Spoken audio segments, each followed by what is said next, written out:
Welcome to recipes in my way. இன்றைக்கி நம்ம அருமையான சுவையில் மணக்க மணக்க மட்டன் பிரியாணி தான் செய்ய போகிறோம். ஹோட்டல் ஸ்டைலில் 1 கிலோ சீரக சம்பா 1 கிலோ மட்டனில் நான் செஞ்சுருக்கிற இந்த பிரியாணியை இந்த தீபாவளிக்கு நீங்கள் செஞ்சு பாருங்கள். இந்த பிரியாணிக்கு காம்பினேஷனாக சிக்கன் கபாப் செஞ்சுருக்கேன். இந்த வீடியோ லிங்கை டிஸ்கிரிப்ஷன் பாக்ஸில் கொடுக்குற பார்த்துக்கோங்க. இதை எப்படி செய்கிறது, இதுக்கு தேவையான பொருட்கள் என்ன பார்க்கலாம் வாங்க. குக்கரில் 1 கிலோ மட்டன் கழுவி எடுத்து வச்சுருக்கேன். இதை போட்டுக்கலாம். 1 டேபிள் ஸ்பூன் உப்பு, 1 டேபிள் ஸ்பூன் மிளகாய்த்தூள்,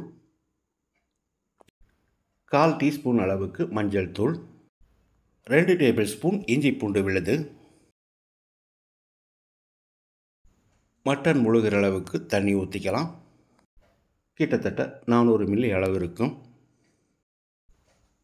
இதிலேயே கொஞ்சமாக புதினா இலை, 1 டீஸ்பூன் கரம் மசாலா. குக்கரை மூடி அதிகப்படியான தீயில் 1 விசிலும் குறைஞ்ச தீயில் 2 விசிலும் விட்டு எடுத்துக்கலாம். பிரியாணி பாத்திரத்தில் 3/4 கப் அளவுக்கு சன்ஃப்ளவர் ஆயில் ஊற்றிக்கலாம். 150 மில்லி அளவு இது. 1/4 கப் அளவுக்கு நெய் சேர்த்துக்கலாம். 1 இன்ச் அளவுக்கு 4 துண்டு பட்டை, 8 கிராம்பு, 8 ஏலக்காய், 1 ஜாதிப்பூ, 3 நட்சத்திர சோம்பு, 2 பிரியாணி இலையை கட் பண்ணி வச்சுருக்கேன். இதையும் போட்டுக்கலாம். கிராம்பு ஏலக்காயெல்லாம் வெடித்து வரட்டும். ஒரு 10 செகண்ட் பரட்டி விட்டுடலாம். இப்போ இதில் 1 டேபிள் ஸ்பூன் கல்பாசி, 1/2 டீஸ்பூன் சோம்பு, 2 பச்சை மிளகாய், 300 கிராம் அளவுக்கு நீளவாக்கில் நறுக்கின வெங்காயம். மட்டன் வாங்கும்போதே கெட்டி கொழுப்பு கொஞ்சமாக வாங்கிக்கோங்க. இதை போடும்போது நல்லா டேஸ்ட்டாகவும் இருக்கும், மணமாகவும் இருக்கும். 5-6 புதினா இலை.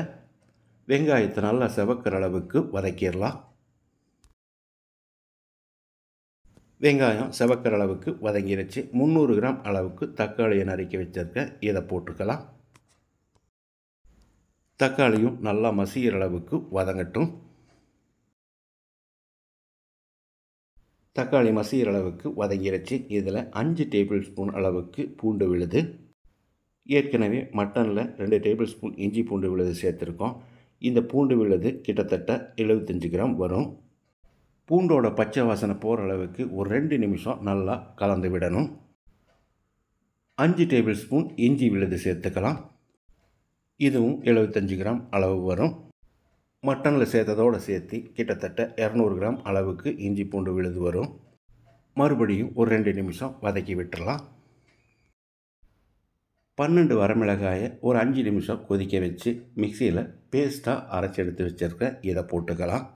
இதுக்கு பதிலாக மிளகாத்தூள் சேர்க்கிறதா இருந்தாலும் சேர்த்துக்கோங்க. ஒரு 3 டேபிள் ஸ்பூன் போட்டுக்கோங்க.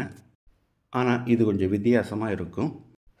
மிளகாயோட நெடி போகிற அளவுக்கு ஒரு நிமிஷம் வதக்கி விட்ட பிறகு 1 கை அளவுக்கு புதினா இலை, அதில் பாதி அளவுக்கு நறுக்கின மல்லி இலை, ஒரு 10-15 செகண்ட் இதை கலந்து விட்டுடலாம்.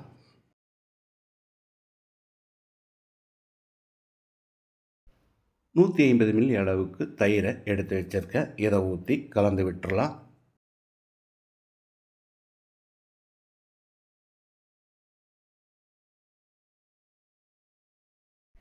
இப்போ இதில் நம்ம வேக வச்சுருந்த மட்டனை போட்டுக்கலாம். மட்டனை மட்டும் போட்டுட்டு அதில் இருக்கிற தண்ணியை நம்ம அளந்து ஊற்றணும்.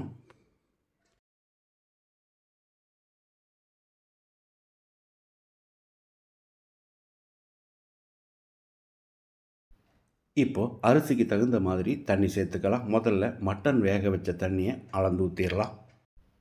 சீரக சம்பா அரிசி 3.5 டம்ளர் ஊற வச்சுருக்கேன். 1க்கு 1.5 கணக்கில் 5.25 டம்ளர் தண்ணி சேர்க்கணும். 5.5 டம்ளராகவே சேர்த்துக்கோங்க, சரியாக இருக்கும்.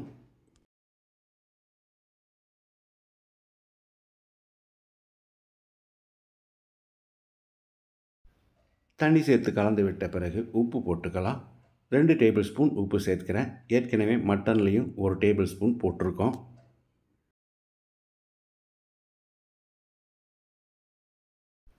தண்ணி கொதிக்கட்டும், மூடி வச்சிடலாம்.